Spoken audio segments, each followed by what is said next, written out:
Ini tombol aneh. Selama ditekan, akan mengeluarkan barang yang berbeda. Peggy saat bangun sudah terkurung di sini. Ia sembarangan menekan. Keluar sumpit. Ia terus tekan. Keluar sumpit. Terus tekan. Sumpit keluar lagi. Ia terus menekan. Lalu menekan tombol lain.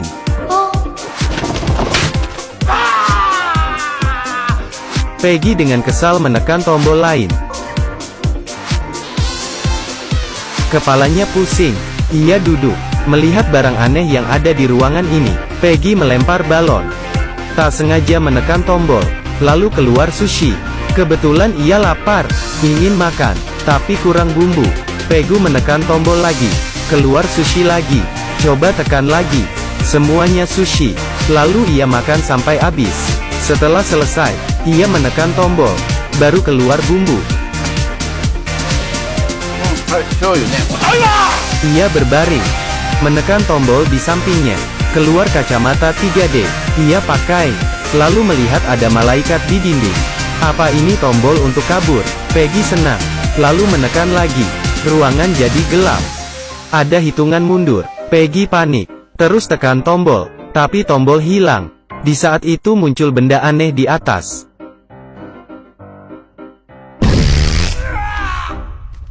Tak lama, Peggy membaca komik. Selesai baca ke-5, ia ingin melihat ke-6. Ia tekan tombol, malah keluar ke-7.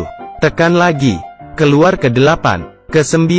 Tidak ada yang ke-6. Ia tekan lagi. Dari belakang ada pintu terbuka. Tapi ia tidak sadar. Saat ia menoleh, pintu sudah tertutup. Peggy lupa tombol mana. Ia tekan asal. Ada orang hitam keluar, menembus dinding. Apaan ini? Peggy menekan tombol lagi. Ia panik. Akhirnya menemukan tombol yang benar. Pintu terbuka. Ia bisa keluar. Peggy senang. Tapi ia tekan lagi. Lalu berlari. Kurang sedikit lagi. Ia mencari cara lain. Tapi tidak berhasil. Lalu pakai pukul lalat. Mencoba lagi. Hasilnya sama. Ia coba pakai dorongan. Hasilnya, Peggy sadar. Jika terus tekan, pintu akan terbuka. Ia taruh vas bunga di atas tombol. Terlalu ringan. Tiba-tiba muncul ide. Masukkan air ke vas bunga, lalu tekan tombol. Pintu akan terbuka. Baru bisa kabur. Mudah. Ia tekan tombol. Air menyiram kepalanya. Kemanapun ia pergi, akan diikuti. Air tidak masuk ke vas. Di saat itu ia punya ide lagi. Ia tekan tombol sushi. Memasukkan ke dalam vas. Karena terlalu banyak, ia tidak bisa angkat. Lalu mengeluarkan sushi. Tangannya tidak bisa masuk. Lalu pakai sumpit. Mengeluarkan satu persatu. Bisa diangkat. Tapi setelah angkat, ia lupa tombol yang mana. Lalu menekan tombol. Hasilnya,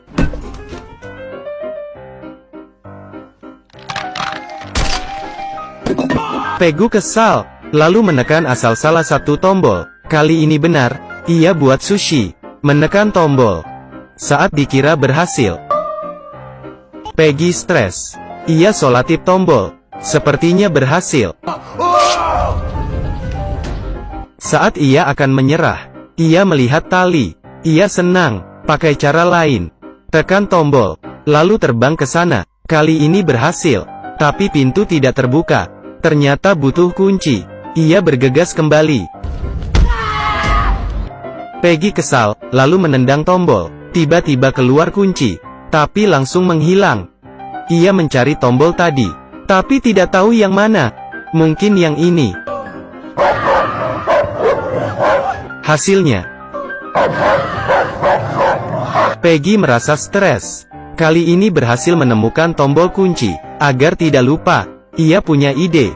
Menunjuk tombol. Sambil mundur. Lalu jongkok. Mengambil daging. Dan kembali ke tombol itu. Betul. Tombol ini. Ia tekan lagi. Berhasil ketemu. Lalu beri tanda. Ia pakai tali melayang ambil kunci. Tapi gagal. Melihat barang di depan. Ia punya ide. Mulai melakukan pertunjukan.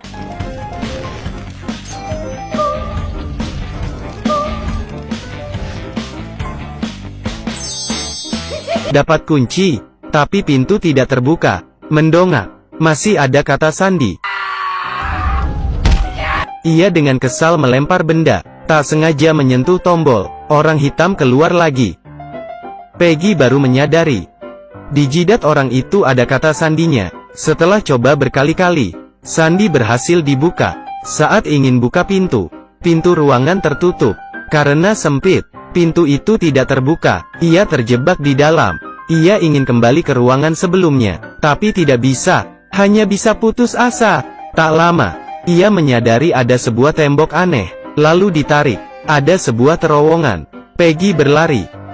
Dan menyadari, ia masuk ke dalam ruangan lebih besar lagi. Ruangan ini seperti manusia seperti kita. Terkadang merasa tidak puas menghadapi godaan.